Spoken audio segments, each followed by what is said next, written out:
BJP के रथ को रोक दिया। बंगाल में सिर्फ एक ही खेल होगा और वो खेल हम ही जीतेंगे। दिल्ली वाले हमें कभी भी डरा या झुका नहीं सकते, यह था उनका नारा। खेला हो बे। टीएमसी ने खुद को बंगाली कल्चर के रक्षक के तौर पर प्रोजेक्ट किया। भले ही ममता बनर्जी खुद नंदीग्राम से चुनाव हार गई, लेकिन उनकी पार्टी ने बहुत बड़ी जीत दर्ज की।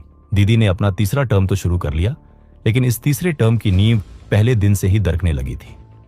इसकी सबसे बड़ी वजह बनी कोविड महामारी। जब बंगाल की जनता अस्पतालों के बाहर ऑक्सीजन और बेड के लिए तड़प रही थी, तब प्रशासन का पूरा ध्यान श्मशानों की हकीकत को फाइलों में दफन करने पर था।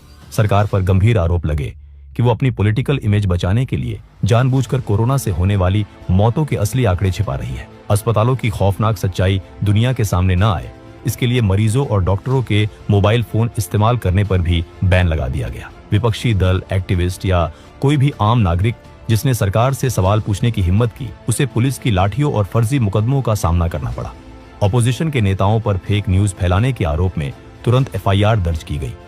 इसने ममता बनर्जी के उस रक्षक वाले इमेज को तार तार कर दिया, जिसके दम पर उन्होंने बंगाल का दिल जीता था। 2021 के बाद टीएमसी के गवर्नेंस मॉडल की कमियां दिखने लगी। जो सिस्टम गांव-गांव में वेलफेयर स्कीम्स पहुंचाता था, वो अब एक बहुत बड़े एक्सटॉर्शन रैकेट में बदल चुका था। पंचायत से लेकर म्यूनिसिपल लेवल तक हर सरकारी काम में लोकल नेताओं का कमीशन फिक्स था। बिजनेस करना नामुमकिन हो गया और अर्बन मिडिल क्लास पूरी तरह से फ्रस्ट्रेट हो चुका था। लेकिन टीएमसी की बर्बादी का सबसे बड़ा कारण बना एसएससी नौकरी घोटाला। स्टेट एजुकेशन सेक्टर में मेरिट को किनारे रखकर हजारों टीचिंग और नॉन टीचिंग जॉब्स उन लोगों को बेच दी गई जिन्होंने इसके लिए लाखों की रिश्वत दी थी। जब ईडी ने जांच शुरू की तो एजुकेशन मिनिस्टर पार्थ चटर्जी और उनके करीबियों के घरों से नोटों के पहाड़ निकले। टीएमसी ने पार्थ चटर्जी को पार्टी से निकालकर डैमेज कंट्रोल की कोशिश की, लेकिन तब तक बहुत देर हो चुकी थी। अप्रैल 2024 में कलकत्ता हाई कोर्ट ने 23,123 टीचर्स और नॉन टीचिंग स्टाफ की नौकरियां पूरी तरह रद्द कर दी।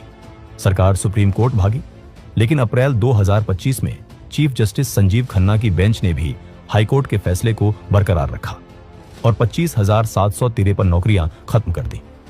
सुप्रीम कोर्ट ने साफ कहा कि इस पूरे सिलेक्शन प्रोसेस में इतना बड़ा फ्रॉड हुआ है कि इसकी इंटीग्रिटी ही खत्म हो चुकी है। ममता बनर्जी ने इस फैसले को गलत तो बताया, लेकिन लोगों का उन पर से भरोसा पूरी तरह खत्म हो चुका था।